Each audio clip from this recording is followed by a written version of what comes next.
La innovación y la ingeniería se encuentran con la estrategia y el poder, desde las armas antiguas más increíbles hasta las fuerzas militares actuales.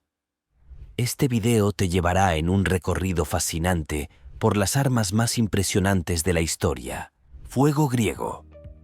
Bien, esta cosa se parece mucho a un antiguo tipo de lanzallamas, por lo que es muy interesante si te gusta ese tipo de cosas.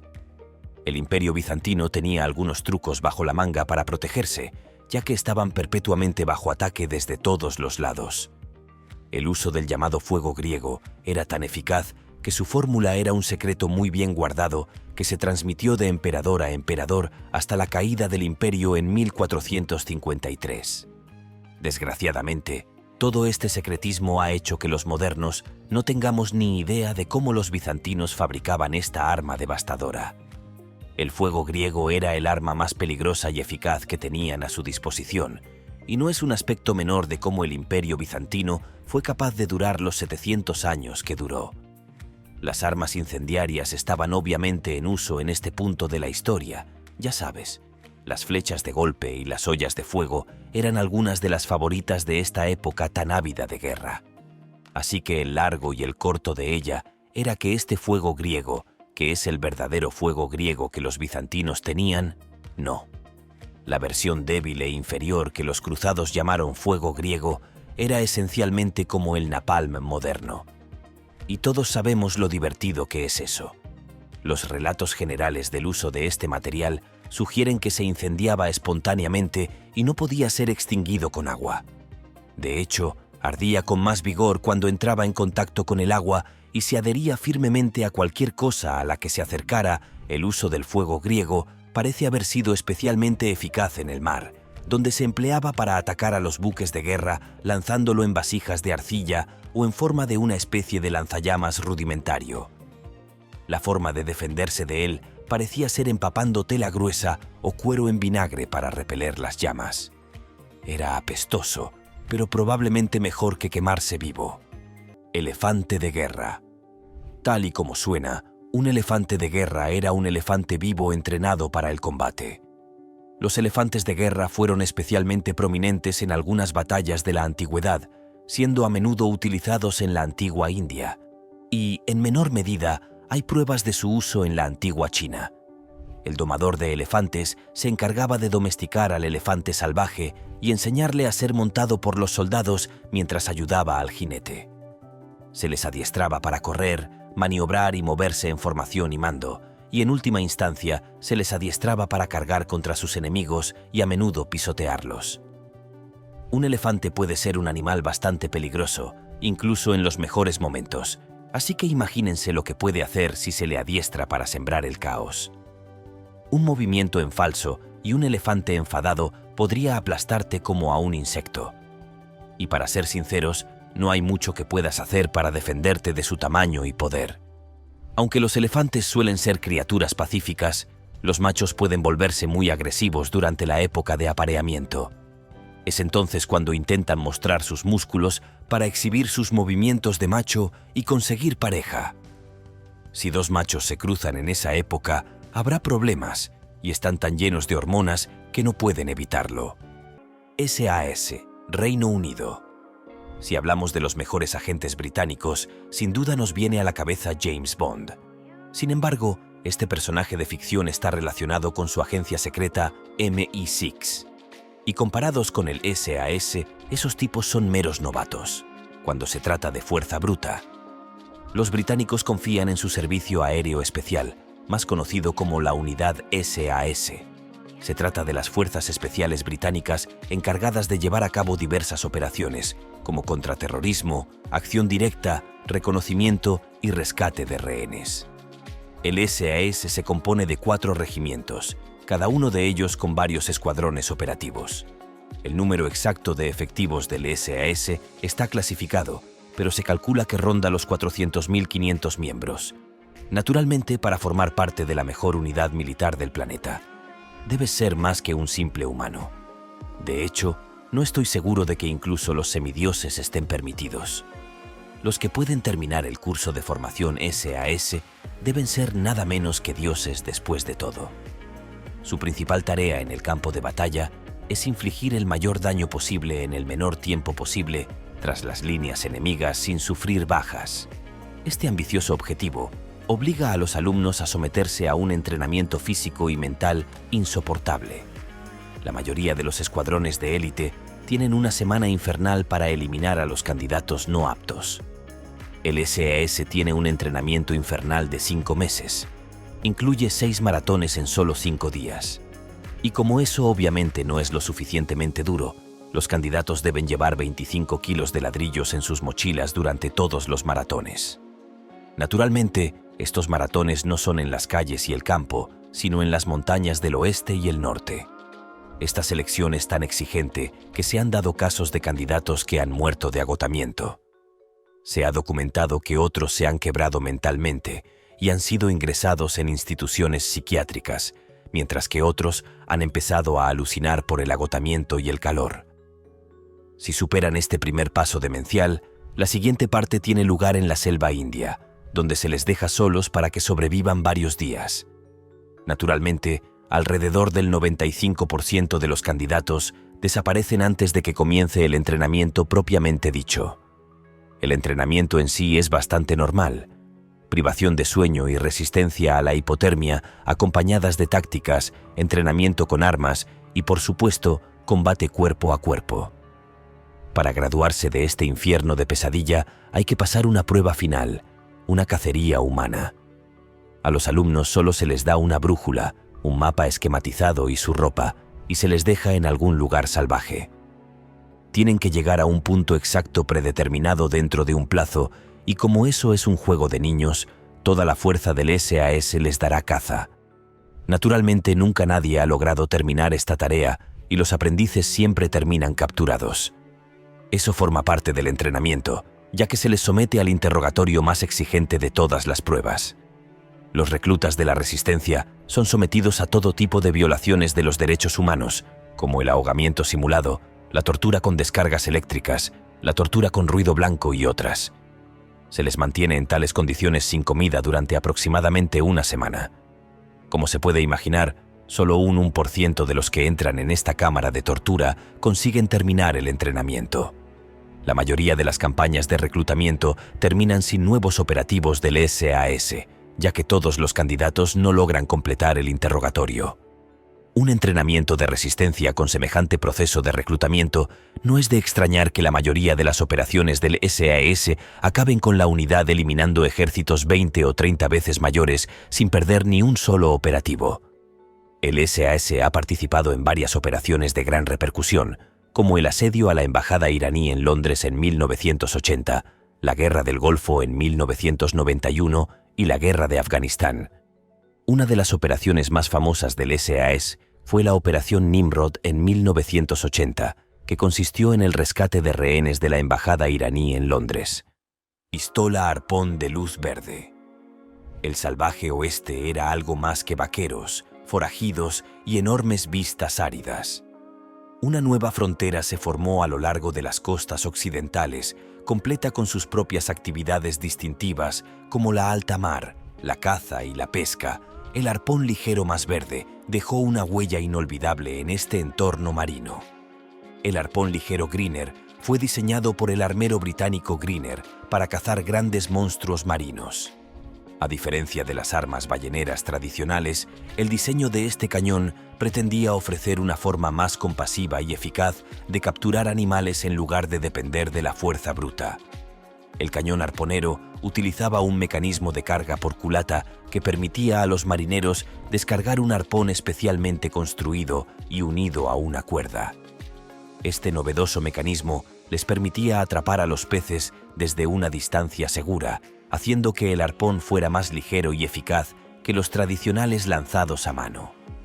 Aunque no era un arma de combate, el arpón de luz verde era un arma importante para la supervivencia y el comercio, y fue muy utilizado por pescadores y balleneros durante el siglo XIX y principios del XX. Estos valientes marineros dependían del fusil arponero para conseguir abundantes capturas y mantener sus medios de vida mientras recorrían el océano a lo largo y ancho. Además, el enfoque más humanitario de la caza con arpón supuso un gran avance en la ética de las prácticas de caza de la época. El diseño único del arpón, más ecológico y ligero, fue concebido específicamente para resistir los rigores y exigencias de la vida náutica. Su fiabilidad y eficacia eran fundamentales para quienes tenían que enfrentarse al carácter impredecible y a menudo peligroso del mar abierto. El éxito y la popularidad del revólver entre los marineros revelaron la creatividad del diseño, así como su capacidad para hacer frente a las exigencias prácticas de la frontera marítima. Revólver Noel Caplock. El revólver Noel Caplock, comúnmente conocido como Rotobulver, era una pistola intrigante y desgarbada que hacía honor a su extraño apodo. Esta pistola, diseñada por Pierre Noël, tiene un mecanismo de bloqueo de la culata con un eje del cilindro orientado horizontalmente y colocado en ángulo recto con respecto al cañón. Sin embargo, se desconoce la explicación de esta elección de diseño tan poco convencional. La complejidad del rotovolante se manifestaba en su torpeza. El cilindro abombado era difícil de manejar, se enganchaba con frecuencia e impedía un movimiento suave. El procedimiento de carga era un reto en sí mismo, equivalente a un proyecto distinto para cargar el arma, extraer el cilindro, cargar los casquillos y las balas, y luego volver a colocarlo en el armazón. Sin embargo, el diseño del arma no permitía una recarga rápida y suave, lo que la hacía inadecuada para una acción inmediata en un escenario peligroso. La potencia del rotovolver era igualmente escasa. Las balas de calibre 0,9 disparadas por su cañón de 3,5 pulgadas de largo proporcionaban un rendimiento medio. El rotovolver se quedaba corto tanto en potencia de fuego como en rapidez de recarga en un momento en que ambas cosas eran esenciales. Las recámaras de los cilindros de las armas de fuego estaban colocadas radialmente, a pesar de tener un gatillo abatible protegido por una lengüeta de seguridad en el lado derecho del armazón para evitar disparos involuntarios. Debido a esta mala decisión de diseño, un cartucho se dirigía constantemente hacia la cara del tirador, lo que suponía un peligro para la seguridad y dificultaba el uso práctico. El revólver Noel Caplock no atraía a los pistoleros del viejo oeste, y sus ventas reflejaban este sentimiento. Pierre Noël consiguió vender algunos centenares de rotovolvers al principio, pero la fabricación de la pistola cesó rápidamente. Ni siquiera la adición de un cilindro multidisparo de 10 casquillos pudo salvar este revólver condenado al fracaso. Una carroza. La imagen de la carroza es una de las más icónicas del mundo antiguo. Eran esencialmente una especie de carroza que era tirado por caballos, pero en lugar del estilo más lento de caballo, la carroza que podemos pensar en el aspecto rural, la carroza fue diseñada para ser realmente súper rápida y ser utilizada en el campo de batalla. Estos artefactos se han asociado durante mucho tiempo con los antiguos romanos, pero a diferencia de muchas de las técnicas útiles que inventaron, no pueden atribuirse el mérito del carro en general. Se han encontrado ejemplos que datan de 1950 a 1880 a.C. Estos carros estaban enterrados en un cementerio. Estas carrozas fueron enterradas en las tumbas de los habitantes de la cultura Sintashta, en la actual Rusia. Después de que su uso en el campo de batalla quedara obsoleto por la caballería ligera, la carroza siguió utilizándose en carreras y juegos, así como para el transporte. La catapulta. Antiguamente, la catapulta era el arma preferida para lanzar todo tipo de proyectiles peligrosos a larga distancia sin necesidad de utilizar explosivos. Las catapultas utilizan la tensión para acumular la energía antes de ser liberadas, y entonces lanza el misil u objeto elegido. Por lo que sabe la arqueología, las primeras catapultas se remontan al siglo VII a.C., donde se utilizaban en las murallas de Jerusalén para disparar piedras macizas. Fueron los griegos y los romanos quienes se pusieron manos a la obra con el diseño de catapultas. Esencialmente, se volvieron muy creativos con las variaciones posibles e inventaron cosas como máquinas lanzadoras de flechas basadas en la catapulta. Y estas máquinas eran capaces de disparar tanto flechas como piedras. Y los proyectiles también podían incendiarse. Y eso las hacía aún más terroríficas, pero también más festivas, supongo. Equipo Navy SEAL, Estados Unidos. Si alguna vez te has preguntado por qué Estados Unidos no tiene un sistema sanitario universal, no tienes más que echar un vistazo a su ejército. Sin duda, Estados Unidos es la fuerza militar más poderosa del mundo y alberga una de las unidades militares especiales más mortíferas y eficientes que han operado jamás en la Tierra.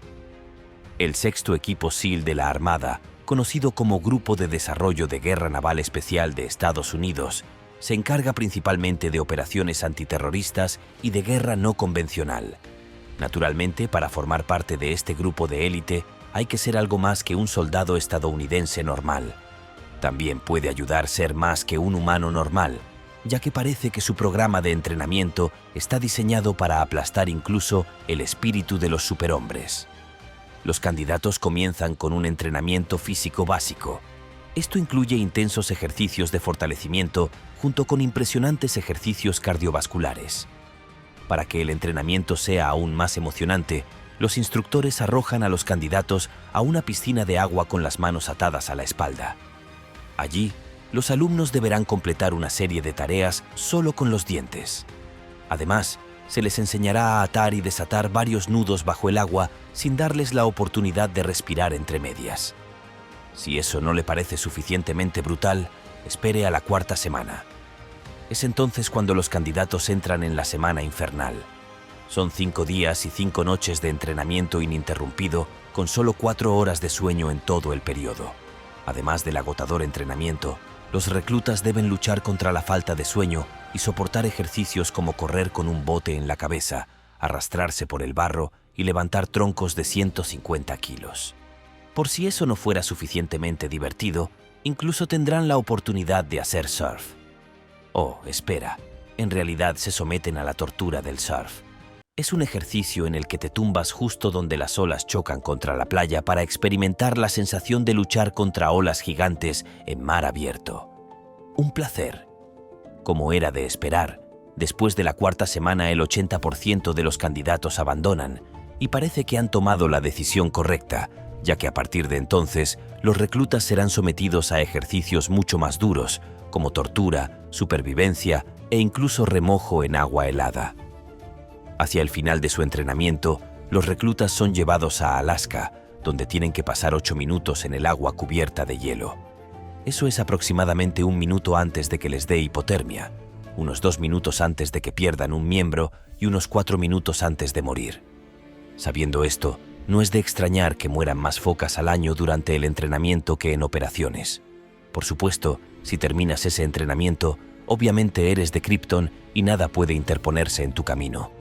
Así que ¿por qué esta unidad especial utiliza carabinas M-FAUR, A1 HK-416S y pistolas Sig-Sauer P226 es realmente un misterio.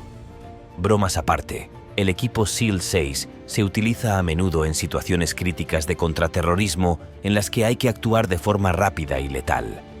Algunas de las operaciones más famosas atribuidas al sexto equipo SEAL incluyen la incursión en el complejo de Osama Bin Laden en Abbottabad, Pakistán, en 2011 y el rescate del capitán Richard Phillips de piratas somalíes en 2009.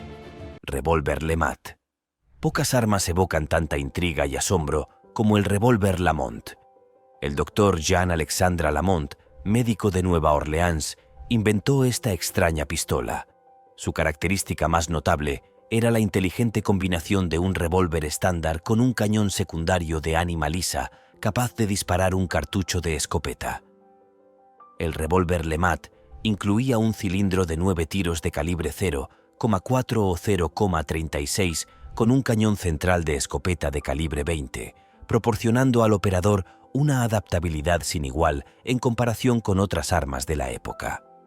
El operador podía elegir entre disparar un revólver o una escopeta utilizando una palanca en el martillo, y el arma debía cargarse manualmente mediante una palanca unida al cañón.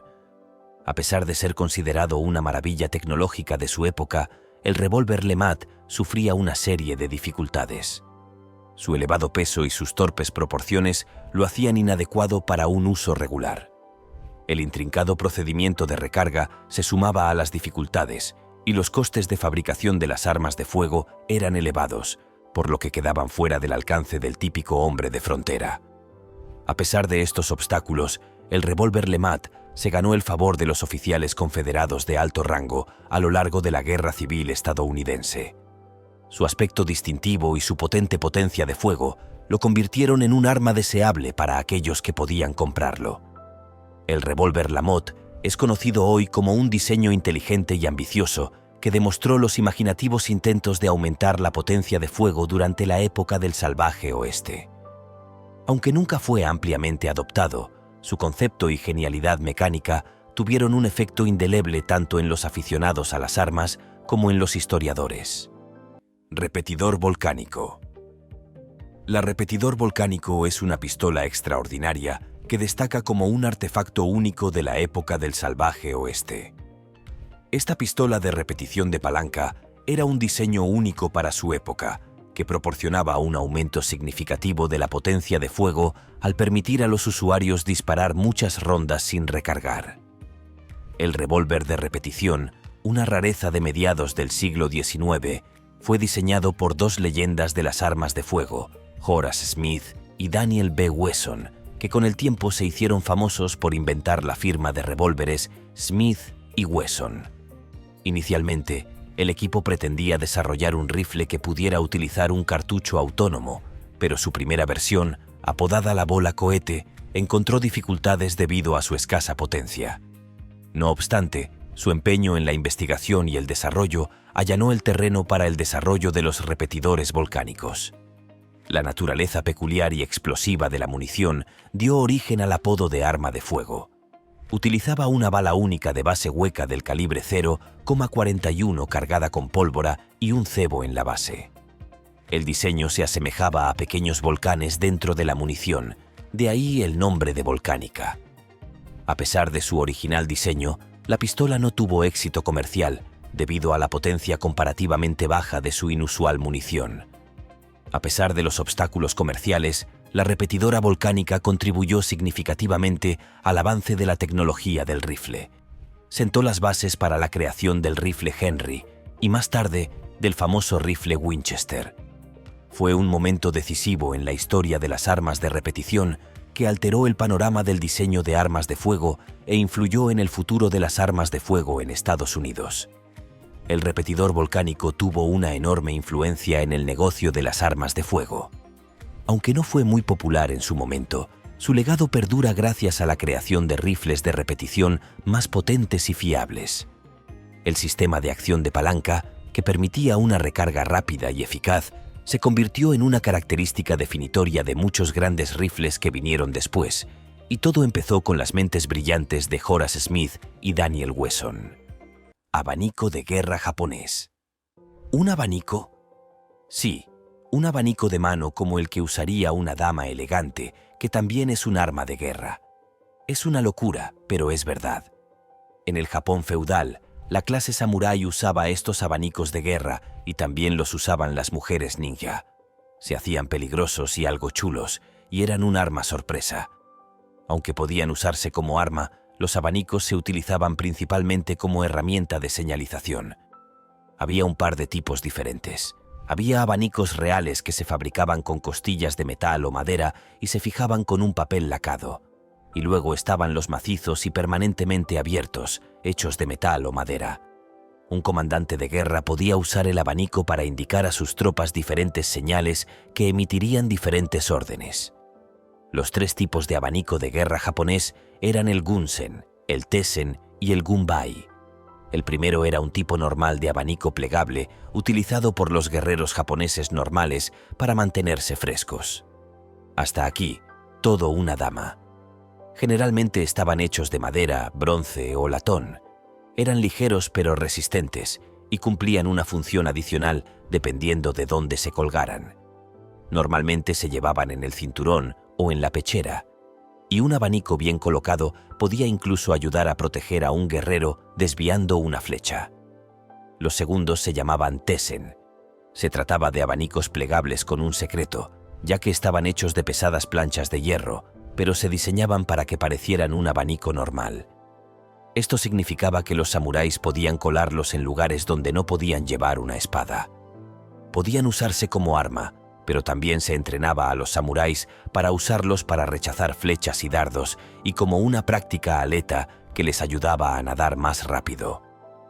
La última espada de abanico, el Gumbai, era mucho más grande en formas abiertas y sólidas. Generalmente eran de hierro o madera maciza y las llevaban los altos mandos del ejército. Ofrecían protección contra las flechas como señales y una protección contra el calor del sol. Todas son muy útiles. Hacha Epsilon. A continuación, tenemos un tipo de hacha de batalla que se parece mucho a la letra griega Epsilon, de ahí su nombre. Al principio, este tipo de hachas se utilizaban en Oriente Próximo y con el tiempo se extendieron por el este de Europa y Rusia hasta llegar a las naciones nórdicas. Incluso aparecen jeroglíficos que muestran a los antiguos guerreros egipcios portando hachas como estas. Los círculos históricos expertos, en consenso general, han dicho que estas armas son un tipo de herramienta que habría pertenecido a la infantería de rango inferior, llamando al hacha Epsilon el kopech del pobre, y sugiriendo que los soldados de infantería más valiosos habrían estado equipados solo con una espada, mientras que los menos importantes tenían este tipo de hacha. Aún así, uno puede imaginarse esta cosa balanceándose en el campo de batalla y ver el tipo de daño que podría infligir. Eso es lo que pasa con estas armas antiguas. Todas parecen estar diseñadas para ser simples, pero especialmente brutales. Cortar, al parecer, era una acción favorable en cualquier arma antigua. Solo imagina todos los miembros cortados que habrían quedado por todo el espectáculo. Carnoso. Grupo Alfa de Rusia. Las fuerzas rusas son un poco cuestionables, sobre todo después de que viéramos su llamado poderío militar en la guerra contra Ucrania. Aún así, no podemos subestimar a lo mejor del ejército ruso, sobre todo porque su lema es que donde quiera que aparezca el Grupo Alfa, se acaba el compromiso. Sí, el objetivo principal de estas unidades especiales de élite es eliminar. Así que, naturalmente, sus tácticas suelen consistir en disparar a todo el mundo, luego disparar un poco más, lanzar una o dos granadas y después hacer preguntas. Esto se puso de manifiesto en 2002, cuando los terroristas chechenos tomaron el teatro de Moscú. Cuando el Grupo Alfa entró en combate, no solo se eliminó a todos los terroristas, sino que más de 100 de los rehenes perecieron durante la operación. No es la unidad más segura para salvarte cuando estás en apuros, pero es excepcionalmente eficaz cuando hay que eliminar una amenaza. Naturalmente, no es una tarea fácil. Para formar parte de esta unidad militar, los candidatos deben cumplir unos requisitos físicos, psicológicos e intelectuales específicos y demostrar aptitudes excepcionales en áreas como la puntería, el combate cuerpo a cuerpo y la toma de decisiones bajo presión. También deben tener antecedentes penales limpios y estar dispuestos a someterse a exhaustivas comprobaciones de antecedentes. Una vez seleccionados, los candidatos se someten a un programa de entrenamiento intensivo que abarca una amplia gama de temas, como puntería, reconocimiento, combate cuerpo a cuerpo, explosivos y otros conocimientos especializados. El entrenamiento está diseñado para ser física y mentalmente exigente. Además, se desarrolla para preparar a los candidatos para las condiciones extremas y las situaciones de alta presión a las que pueden enfrentarse como miembros del Grupo Alfa. Además de los entrenamientos habituales, como levantamiento de pesas, natación, resistencia, fuerza, combate cuerpo a cuerpo y otros ejercicios, los miembros de esta fuerza de élite se someten a intensos entrenamientos de supervivencia, como resistencia al dolor, caza, construcción de refugios de la nada e incluso autocirugía. A diferencia del ejército ruso en Ucrania, el Grupo Alfa está equipado con las mejores armas disponibles. En Rusia, naturalmente, su fusil de asalto preferido es el AK-47, acompañado de una ametralladora PKM y un rifle de francotirador Dragonov. Aunque no te alegrarás de ver al Grupo Alfa asaltando tu casa, al menos los verás antes de que te disparen. Eso es más de lo que se puede decir de las fuerzas especiales israelíes. Rifle Henry. El rifle Henry es una de las armas revolucionarias más famosas del salvaje oeste. Esta arma de fuego, que lleva el nombre de su creador, Benjamin Tyler Henry, está considerada como uno de los primeros rifles de repetición de palanca de éxito, con una capacidad de fuego rápido excepcional para la época. El rifle Henry era con un cargador tubular que contenía 15 cartuchos más uno en la recámara, en una época en la que la mayoría de los rifles eran de un solo disparo. Esto proporcionaba al usuario una ventaja significativa en términos de potencia de fuego. La importancia del rifle residía no solo en su mecanismo de repetición, sino también en el uso de cartuchos metálicos, una característica de diseño relativamente novedosa a mediados del siglo XIX. Esta ingeniosa combinación de cualidades convirtió al rifle Henry en un arma excepcionalmente eficaz y revolucionaria en la tecnología de las armas de fuego. Aunque el rifle Henry supuso un gran avance en la tecnología armamentística, no estaba exento de defectos. Su diseño de cargador abierto exponía la munición a la suciedad y a la intemperie, lo que podía provocar atascos. A pesar de estas limitaciones, la propensión del rifle a disparar rápidamente le valió el apodo de ese maldito rifle yankee que puedes cargar un domingo y disparar todo el fin de semana. No se puede enfatizar la importancia del rifle Henry en la historia de las armas. Su diseño único contribuyó a un cambio de paradigma en la tecnología de las armas, marcando el comienzo de una era en la que los rifles de repetición se convirtieron en la norma en el diseño de armas de fuego. Rifle de cajero. El rifle de cajero es una pistola intrigante e inusual que puede que no haya visto antes. Este dispositivo único de 20 disparos viola el diseño típico del revólver al carecer de empuñadura y armazón. En su lugar, tiene ranuras para montarla en una pared o mostrador, así como un gatillo con un ojal para conectar un trozo de cuerda o alambre. Este increíble artilugio se colocaba deliberadamente en bancos montados en las paredes o debajo de los mostradores, con el cañón apuntando hacia la entrada para cubrir un área mayor. En determinadas circunstancias se empleaban 2 de estos revólveres montados. El objetivo de esta novedosa disposición era disuadir y proteger de posibles ladrones, proporcionando una capa extra de seguridad en un entorno incierto y ocasionalmente peligroso. El cajero estaría preparado para actuar si un visitante indeseable entraba en el banco. Instalar un discreto pedal bajo el mostrador era una opción. Para desplegar este revólver montado, el cajero levantaba las manos mientras pisaba el pedal, disparaba la pistola y detenía a los delincuentes en su camino, todo ello mientras sonreía y aparentaba inocencia. También se utilizaban cuerdas, a menudo reforzadas con placas antibalas, para asegurar los mostradores y las mesas de los cajeros. Al primer indicio de problemas, el cajero se escondía bajo el mostrador y juntaba los extremos de la cuerda. Los extremos opuestos de las cuerdas estaban ingeniosamente unidos a los gatillos de los revólveres, lo que permitía al cajero disparar a distancia desde su lugar seguro. Los robos eran frecuentes en el Viejo Oeste, y los bancos eran objetivos populares para los ladrones que buscaban sacar provecho de los preciados bienes que guardaban en su interior. Los cajeros de los bancos utilizaban tácticas ingeniosas como el revólver montado para preservar sus objetos de valor y garantizar la seguridad tanto del personal como de los clientes. El cañón basilical. Este es un cañón que fue diseñado con un propósito muy específico. Era derribar los muros de Constantinopla. ¿Pero tuvo éxito? Bueno, vamos a hurgar en la historia un poco, ¿de acuerdo? Construido en 1453, este enorme cañón turco medía 7 metros de largo y era tan voluminoso que tenía que ser transportado por varios grupos de bueyes cada vez que había que moverlo. Y es que estaba fundido en bronce y pesaba más de 18 kilos. Esto convirtió al cañón basilical en el arma más grande de su época. Y también era la más ruidosa. De hecho, el cañón se puede escuchar a una distancia de hasta 16 kilómetros. Cuando se disparaba, escupía fuego y humo y era capaz de lanzar una bala de cañón de 540 kilos hasta 2 kilómetros de distancia. Suena impresionante y sin duda es un arma bastante intimidante para tener en el arsenal. ¿Pero derribó esos muros? Bueno, lo intentó, pero no lo consiguió. El problema era que se tardaba literalmente horas en cargar este arma monstruosa y aún más en prepararla para disparar. Y eso en un buen día. El cañón solo podía dispararse unas 7 veces. Aunque el cañón era temido por los enemigos, también resultaba enormemente aterrador para los artilleros encargados de su funcionamiento.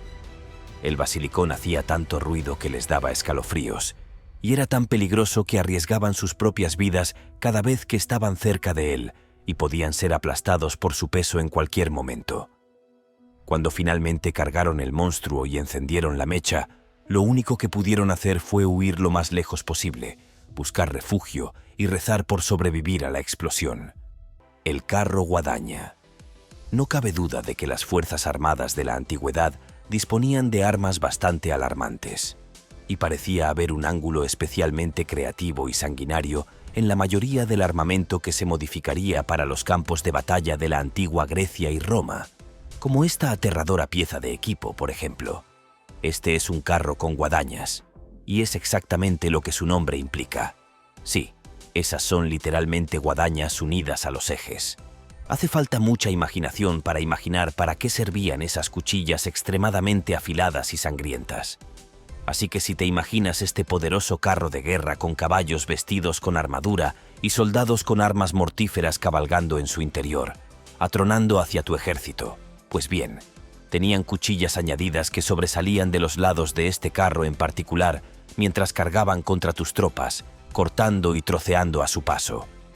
Además de todas esas cuchillas laterales, hay guadañas adicionales sujetas a la parte inferior del asiento del conductor, para asegurarse de que todo aquel que sea atropellado también sea despedazado. ¡Qué bonito! GIGN, Francia.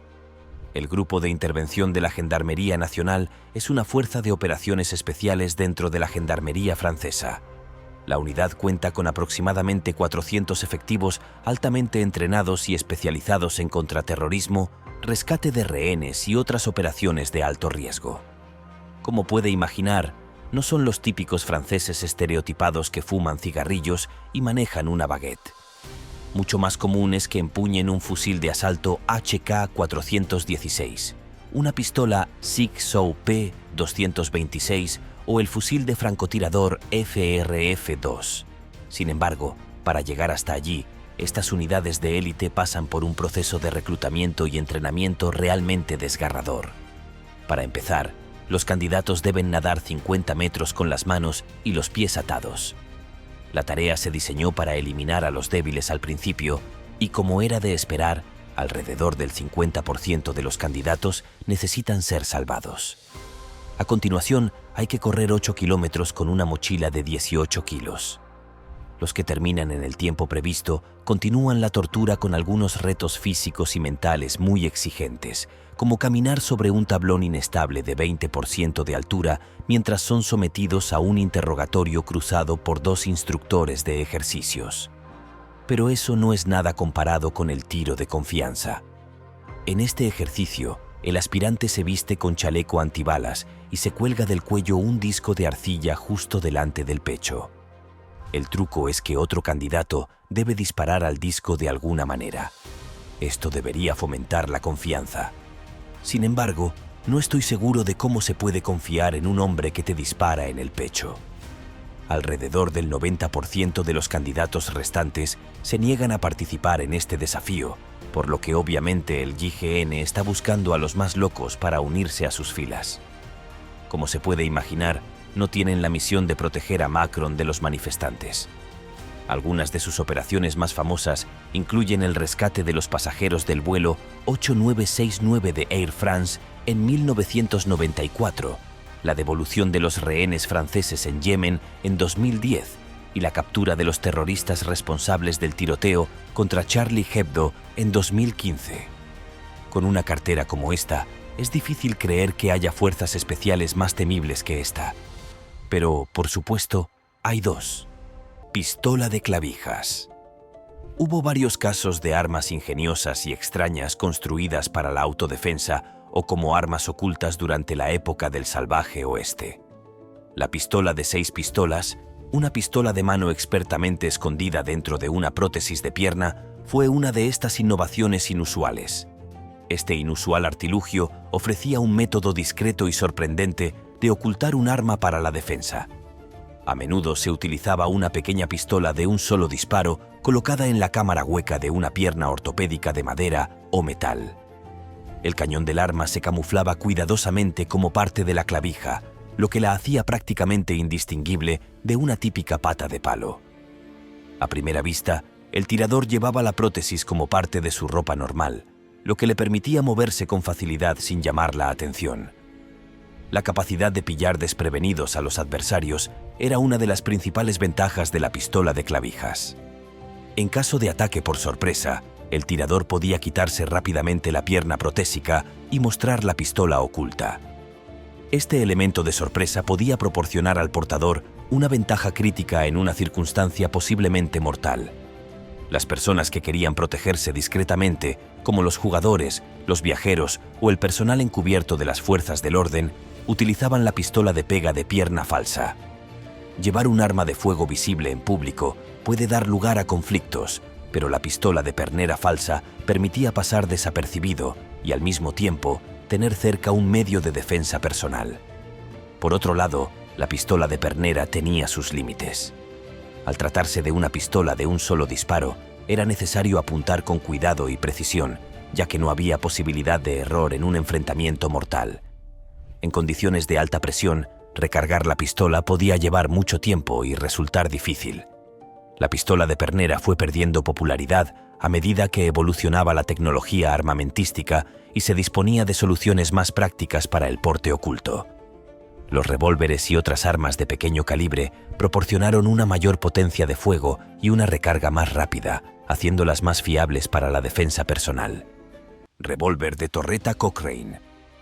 Otro brillante armero, John Cochran, abordó la construcción de armas desde un punto de vista extraño y produjo el revólver de torreta Cochrane. Este revólver único en su clase incluía un cilindro que giraba alrededor de un pivote vertical. Dado que el cilindro debía extraerse para recargarlo, resultaba incómodo para su uso práctico. Además, el revólver no cabía en una funda plana y 2 balas miraban al tirador en todo momento, lo que planteaba problemas de seguridad. Cochrane, por su parte, llevaba la incomodidad a un nivel completamente nuevo. El tirador tenía que girar manualmente el cilindro después de cada disparo, amartillar de nuevo el rifle y disparar. Esta operación, que requería mucho tiempo, hacía que el revólver de torreta Cochrane fuera inadecuado para el uso diario, y no es de extrañar que nunca alcanzara atractivo entre la población general. Solo los coleccionistas se interesaron por esta obra maestra, y Cochrane vendió 150 copias en total. A pesar de la falta de éxito financiero del concepto, Cochrane no lo descartó totalmente. Siguió innovando, creando diversas armas basadas en el concepto de la torreta, como un fusil de tambor y, finalmente, un cañón de campaña. En un giro inesperado de los acontecimientos, vendió la patente de su diseño de torreta a un armero turco, beneficiándose así de su inventiva. Aunque el sistema de artillería basado en la torreta nunca llegó a fabricarse, la decisión de Cochrane de vender la patente a un armero turco le obligó a ocuparse de los problemas y posibles preocupaciones. La actitud intelectual de Cochrane y su deseo de experimentar con diseños novedosos de pistolas dejaron huella en la historia de las armas, aunque algunas de sus ideas se quedaron en el lado experimental. Trireme.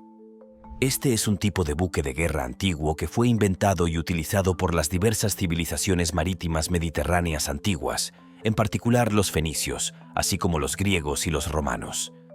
El nombre proviene de las 3 hileras de menas que estaban tripuladas por un hombre cada una. Y hay muchas pruebas que sugieren que este tipo de embarcaciones eran de alta tecnología para su época.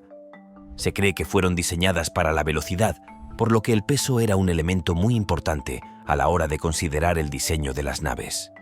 Necesitaban ser lo más rápidas posible para maximizar su impacto en la arena de la guerra. Y los métodos que más se utilizaban en el combate marítimo en esta época eran el abordaje y la embestida. El objetivo principal era inmovilizar al enemigo y hundir sus barcos llevándose consigo a las tripulaciones. Y los barcos estaban diseñados para embestir eficazmente a sus enemigos, crearles unos daños que les hicieran hacer agua.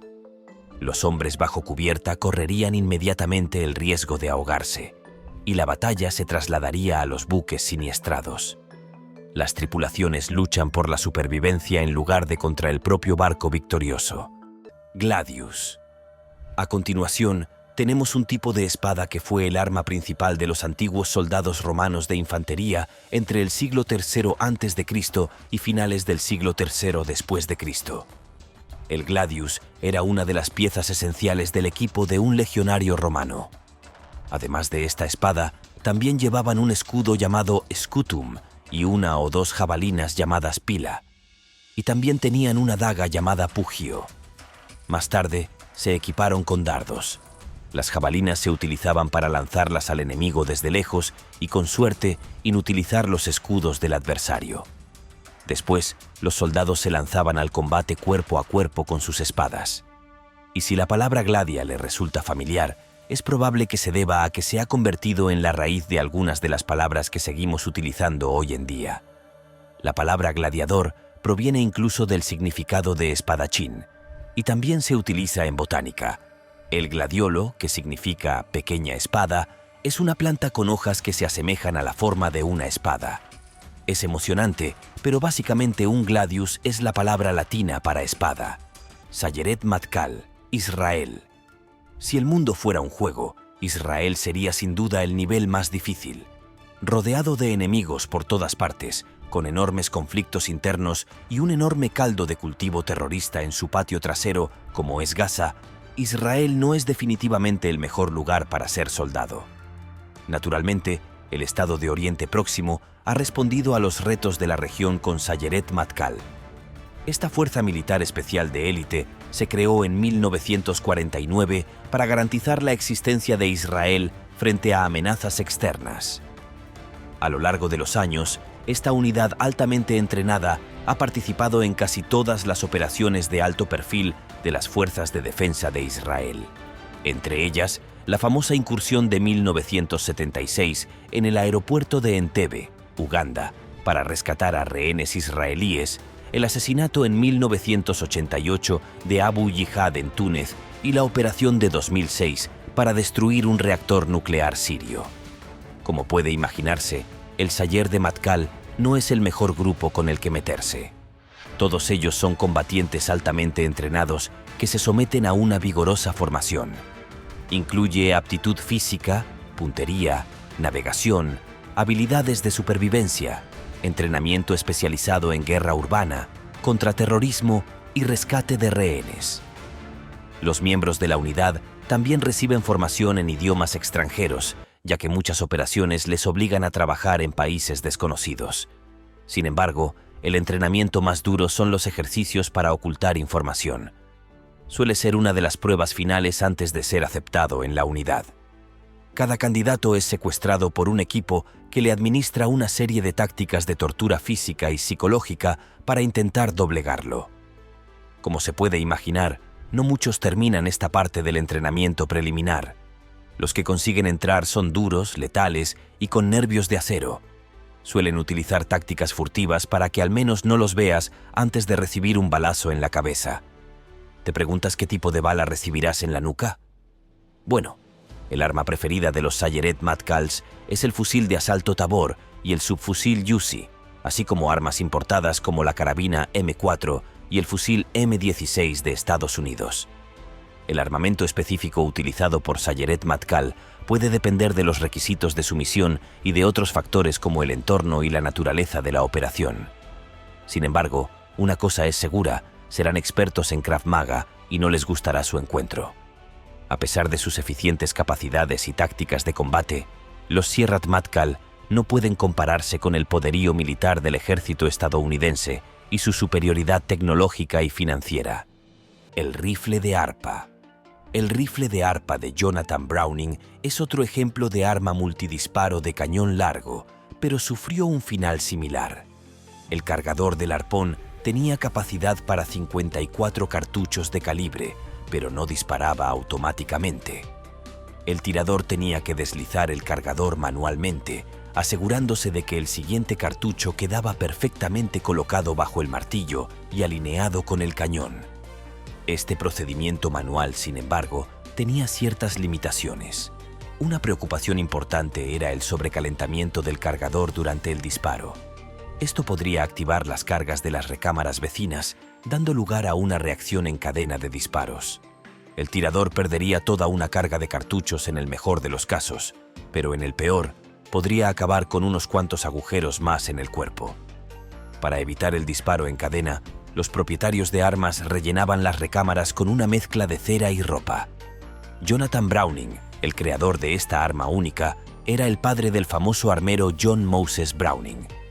La armería estaba claramente en el ADN de la familia, y sus contribuciones a la historia de las armas son impresionantes. Jonathan Browning era un devoto mormón que tuvo 3 matrimonios y 22 hijos. Grabó la santidad al Señor, nuestra preservación, en todas sus armas. El rifle armónica tenía capacidad para 5 disparos y estaba recámara para calibre 54. A pesar de su brillantez, el fusil armónica tenía ciertos problemas que impedían su aplicación práctica. Aunque el concepto de cargador de arpa era un enfoque creativo para mejorar la potencia de fuego de los rifles de cañón largo, el funcionamiento manual y la posibilidad de disparos en cadena eran serios inconvenientes. La necesidad de una alineación manual exacta dificultaba el seguimiento rápido de los disparos, y los riesgos potenciales del disparo en cadena hacían que el rifle fuera menos tentador para su uso práctico. Pistola Gatling. La pistola Gatling, un arma emblemática del salvaje oeste, era un rifle de cañones múltiples controlado manualmente que revolucionó la idea de la potencia de fuego en combate. Richard Jordan Gatling la creó en 1861 y se convirtió en una de las primeras armas eficaces de disparo rápido, capaz de liberar una lluvia de balas a una velocidad asombrosa. El diseño del cañón Gatling era a la vez ingenioso y funcional. Constaba de varios cañones giratorios dispuestos alrededor de un eje central. Los cañones se hacían girar a mano, lo que permitía cargarlos individualmente y dispararlos de forma cíclica. Cuando un cañón disparaba, otro podía recargarse, creando un torrente interminable de balas. Las primeras versiones del cañón Gatling tenían 6 cañones, pero las posteriores tenían 8. La rápida cadencia de fuego de la ametralladora Gatling le proporcionaba una ventaja sustancial sobre el armamento de un solo disparo de la época. Tenía una alta cadencia de fuego y podía disparar cientos de cartuchos por minuto, lo que la convertía en un arma devastadora tanto para usos militares como civiles. Durante la Guerra Civil, el cañón Gatling se utilizó inicialmente para defenderse de los ataques de la infantería. Sin embargo, también se utilizó en otras guerras, como la de los indios en el salvaje oeste. La adaptabilidad del cañón permitió que se utilizara para diversos fines, incluidos los emplazamientos montados en tierra y el transporte a caballo. Su eficacia a la hora de reducir las fuerzas contrarias, así como su influencia psicológica en el campo de batalla, lo convirtieron en un arma muy deseada. A pesar de sus ventajas, el cañón Gatling tenía inconvenientes. El sistema de manivela requería un equipo para manejar el cañón Gatling y se utilizó mucho en las batallas militares del salvaje oeste, sobre todo durante las guerras indias. Su existencia daba ventaja a quienes podían permitírselo, ya que podía cambiar las tornas en las batallas contra las tribus nativas americanas. El cañón Gatling, montado en carros o desplegado en posiciones fortificadas, era fundamental para salvaguardar las comunidades y los puestos militares avanzados. Cañón de vapor. Este es un cañón de vapor que, como era de esperar, utiliza el poder del vapor para lanzar un proyectil desde un cañón. Es bastante simple, en realidad. Una vez más, el primer diseño de una de estas armas locas se puede atribuir a Arquímedes. También fue un invento de la necesidad que había reunido durante el asedio de Siracusa. El arma estaba hecha de un tubo de metal que luego se colocaba en un horno y se cubría el extremo del tubo con un proyectil que se cargaba en el otro extremo. El tubo se calentaba gradualmente y en ese momento se añadía un poco de agua detrás del proyectil. Se suponía que ésta se expandía rápidamente hasta convertirse en vapor debido al calor y que expulsaba el objeto fuera del tubo hacia el objetivo al que apuntaba. Parece que los antiguos griegos tuvieron algo de suerte con esto, pero probablemente fue bastante limitada, porque cuando se intentó crear una especie de ametralladora de vapor durante la era del vapor en el siglo XIX, la mayoría fracasaron. Aunque entre 1826 y 1829 se desarrolló con éxito un cañón de vapor ruso, supuestamente capaz de disparar 50 balas de cañón cada minuto utilizando la fuerza del vapor. Falcata. A continuación, tenemos una espada de la península ibérica prerromana. Aunque ahora se la conoce como falcata, se desconoce el nombre que le daban originalmente quienes la usaban. Las espadas se usaron mucho en Liberia entre los siglos V ca y Pimi a.C. y se parecen a muchas de las armas de la antigua Grecia, las que se usaban para acuchillar y rebanar, conocidas como copais. Lo que hace diferente a la versión ibérica es el hecho de que tiene una hoja de doble filo hasta aproximadamente la mitad de su longitud, lo que hace que la espada sea extremadamente afilada y punzante. Las griegas solo tienen un filo. La forma ligeramente curvada de estas espadas se presta a algunas características decorativas que parecen haber sido favorecidas por los íberos. Y a menudo tenían empuñaduras con las características formas de gancho, cuyo extremo solía estar decorado con un caballo o un pájaro de algún tipo. Hotubuwe Grom Polonia. Si cree que los polacos son lentos, obviamente no ha oído hablar de Hotubuwe Grom. La unidad militar especial polaca es una de las más formidables del mundo. Son a los que llaman los Estados Unidos, cuando tienen una misión tras las líneas enemigas que quieren mantener muy secreta y silenciosa. Hotubuwe Grom se especializa en operaciones furtivas y ha participado en numerosas misiones nacionales e internacionales de alto perfil. No me sorprendería que no hubiera oído hablar de Hotubuwe Grom, ya que suelen operar en la sombra. Siguen un riguroso y exigente régimen de entrenamiento que incluye evasión y escape, supervivencia, lucha contra el terrorismo y rescate de rehenes. Sin embargo, lo más duro es el entrenamiento de buceo de combate. Para este ejercicio, un soldado debe ser capaz de aguantar la respiración hasta 2 minutos en agua helada mientras realiza diversas tareas e incluso combate. Ni que decir tiene que no muchos están dispuestos a someterse a lo que es esencialmente una tortura para convertirse en uno de los mejores combatientes del mundo. Además, tienen totalmente prohibido beber alcohol y meterse en peleas fuera de sus tareas. Debido a su entrenamiento especializado, se les considera extremadamente peligrosos incluso sin armas, por lo que el gobierno polaco se aseguró de mantenerlos bajo control. Toda la unidad consta de solo 1.500 miembros. Están armados hasta los dientes con equipos altamente especializados, como gafas de visión nocturna, varias granadas y granadas de destello, herramientas para abrir brechas y mucho más. Su arma preferida es el pulido fusil de asalto modular FB-MSBS. Esta arma es un fusil todo en uno, ya que puede utilizar diferentes componentes para personalizar el fusil en función de la misión, de modo que puede cambiar la longitud del cañón, el calibre y los accesorios.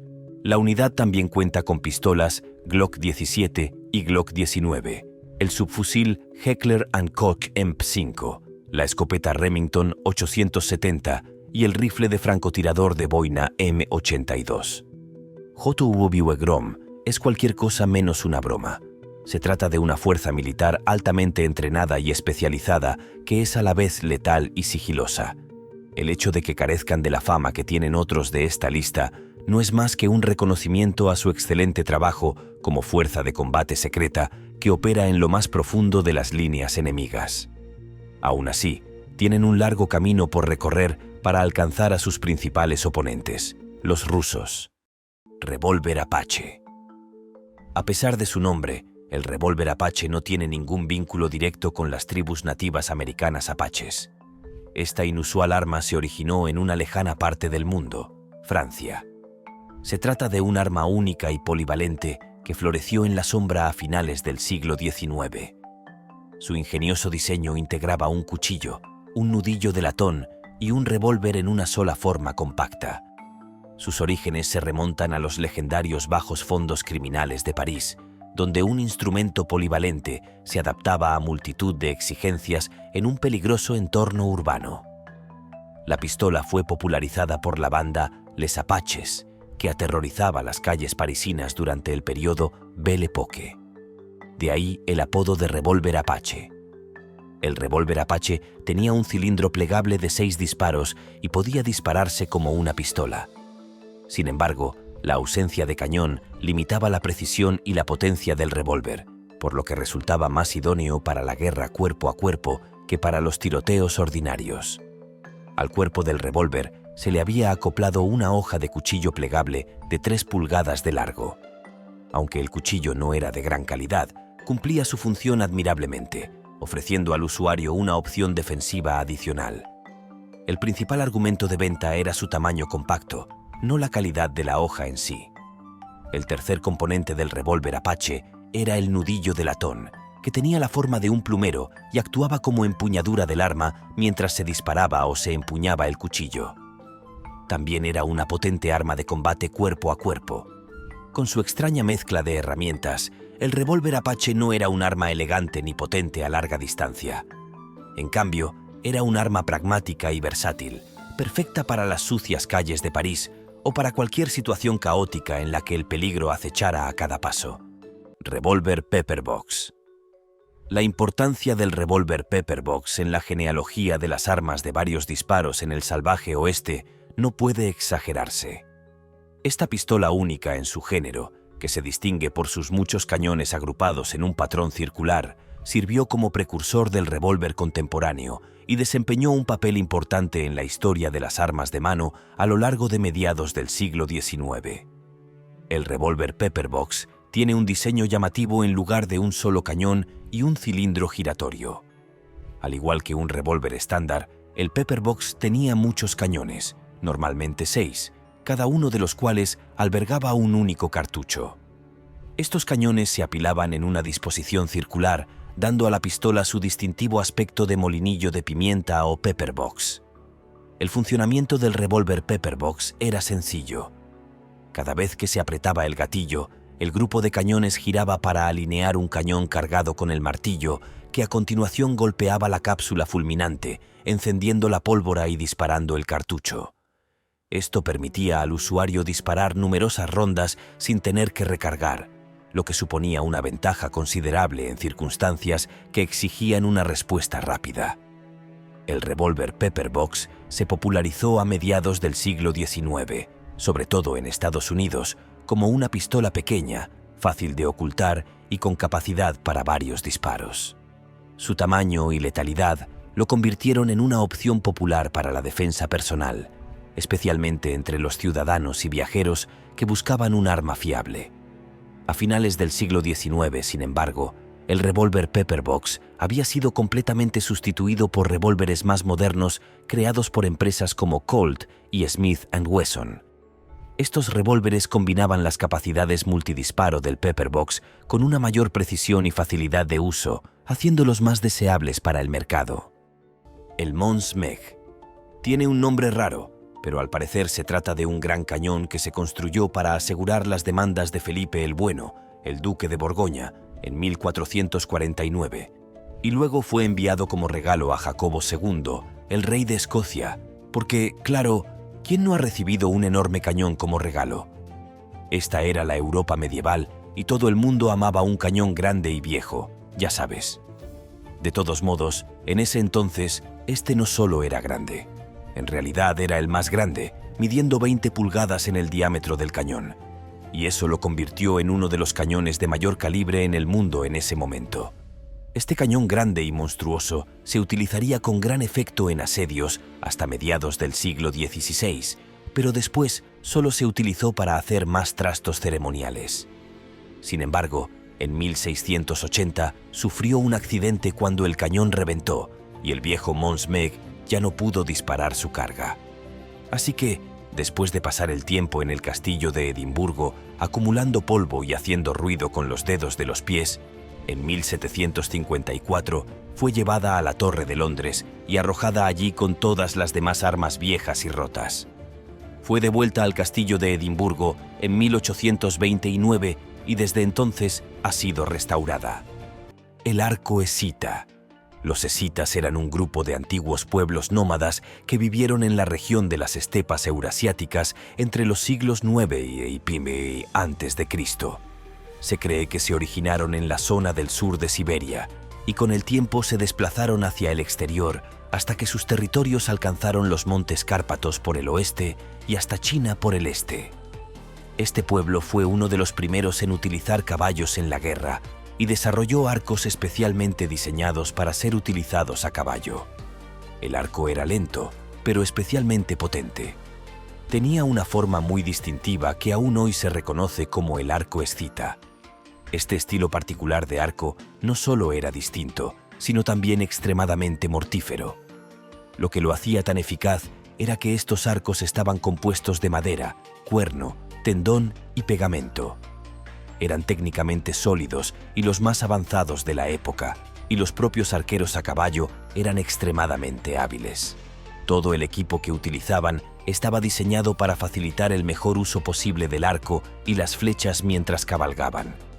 Todo el sistema de tiro, desde la construcción del arco hasta la colocación del carcaj y el combo de la funda del arco conocido como grotos, estaban optimizados para el beneficio del arquero. Estas flechas tenían cabezas pequeñas y con púas que solo eran eficaces para disparos mortales en unas pocas zonas muy precisas del cuerpo. Así que los escitas aderezaban sus flechas con un veneno hecho de víboras putrefactas, sangre humana y heces de animales. Esta horrible combinación aseguraba que estas flechas hicieran más daño del que podrían hacer solo hiriendo. ¡Qué despiadado! Ejército Frogman Corps, Dinamarca.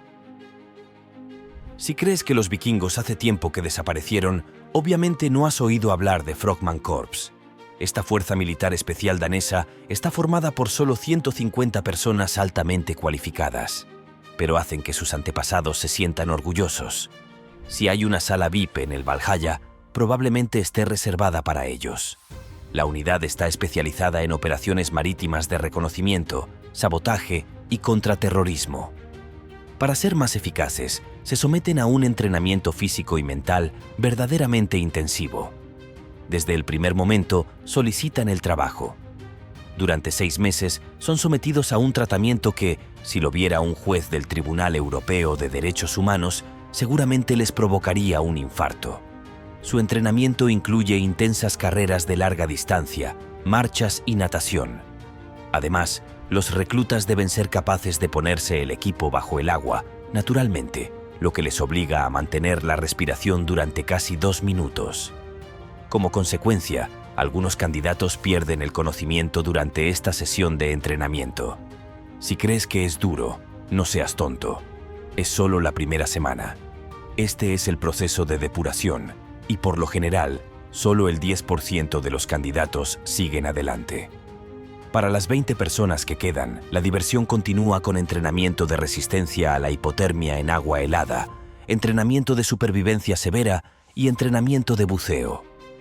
Los pocos seleccionados continuarán con ejercicios especializados más enérgicos, como el entrenamiento en difusión de bombas y operaciones encubiertas, entre otros. Naturalmente, gran parte de la información sobre este equipo de élite se mantiene en secreto. Aún así, lo más habitual es que utilicen el subfusil MP5, la pistola Sig Sauer P226 y el fusil de asalto HK416.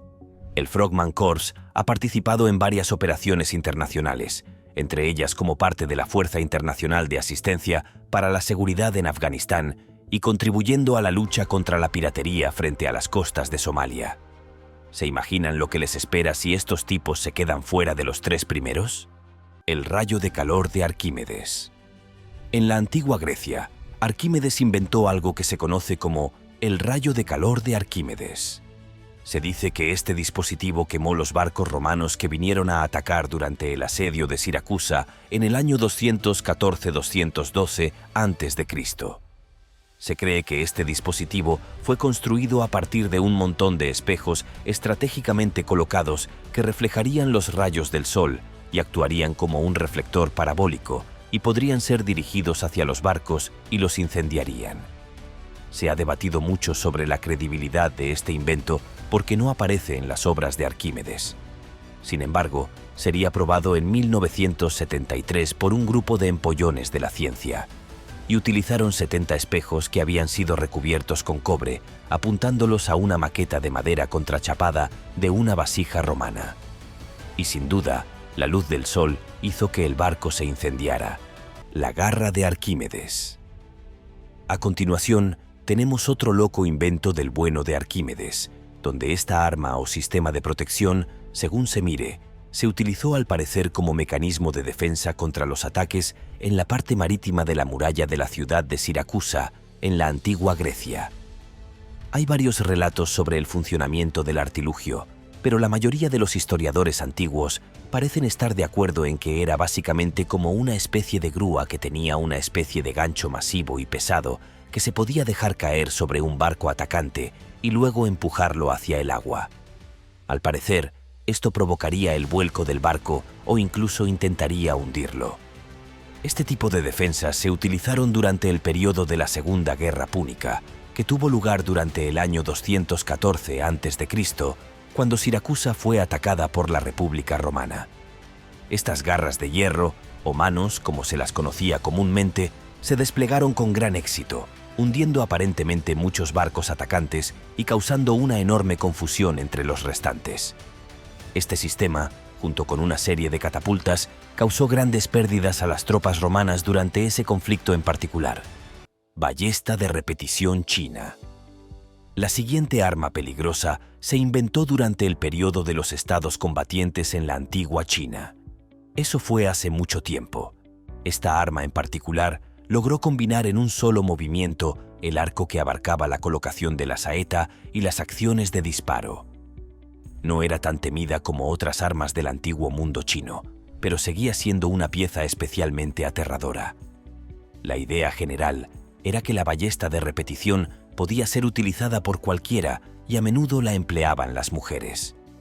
En aquella época se consideraba un arma no militar y se utilizaba a menudo para la defensa del hogar contra los robos, y también se empleaba a veces en la caza. Sin embargo, lo que las hacía tan temibles era la forma en que se recomendaba utilizarlas. El disparo del arma era relativamente débil, por lo que se sugería que las puntas de los dardos se mojaran en veneno, preferiblemente en lo que se conocía como veneno mata-tigres, y entonces incluso un disparo débil a una persona o a un caballo o lo que fuera sería mortal siempre que extrajera sangre. Aterrador. Una honda, también conocida como honda de pastor o a veces honda de tiro. La honda era un arma rudimentaria de la antigüedad que se utilizaba para lanzar un proyectil como una roca o incluso una bala de plomo de honda. Se ha utilizado desde tiempos inmemoriales para la caza mayor y la guerra. La simplicidad de la honda ha hecho que estas armas puedan construirse con los materiales más básicos. La premisa de la honda es que tiene una pequeña bolsa en medio de dos cuerdas. El proyectil se coloca en la bolsa central y la honda se tira hacia atrás y se balancea en un arco antes de soltarse en el momento justo para liberar el contenido en dirección al objetivo. La precisión depende del nivel de habilidad del usuario, pero la honda en sí está más o menos al alcance de cualquiera que pueda fabricarla con los materiales disponibles. La espada Khopesh. La Khopesh es una antigua espada egipcia con forma de hoz. Parece aterradora, y eso es porque es la espada estándar de Khopesh. Probablemente estaría en algún lugar entre 20 a 24 pulgadas de largo, y la forma ofrece al usuario varias opciones diferentes y peligrosas para su uso. La curva interior del Khopesh podía utilizarse para atrapar el brazo de un oponente o para liberarlo de su escudo, por ejemplo. También tenían el filo exterior, temiblemente afilado, que sería extremadamente eficaz en todos los tajos al estilo del mundo antiguo. Y estas cosas también eran muy antiguas. La primera representación conocida de la Khopesh en el mundo antiguo se remonta a 2500 a.C. Se cree que este estilo de espada fue un desarrollo de las hachas de batalla anteriores que presentaban una forma curva distintiva que era tan buena en todo lo que cortaba y balanceaba de los campos de batalla empapados de sangre de los antiguos. Es preciosa.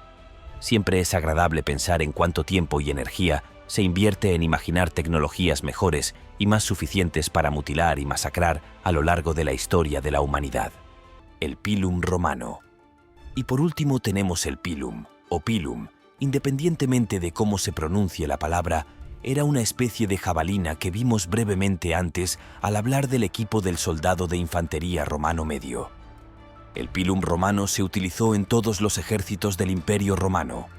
Normalmente medían 180 metros de largo y estaban hechos de madera con un mango de hierro y una larga cabeza piramidal. Esa era la peligrosa parte puntiaguda del extremo. El vástago solía ser de hierro más blando, de modo que cuando el extremo afilado impactaba, la parte blanda se doblaba con lo que el pilum dejaba de ser útil para el enemigo en el campo de batalla.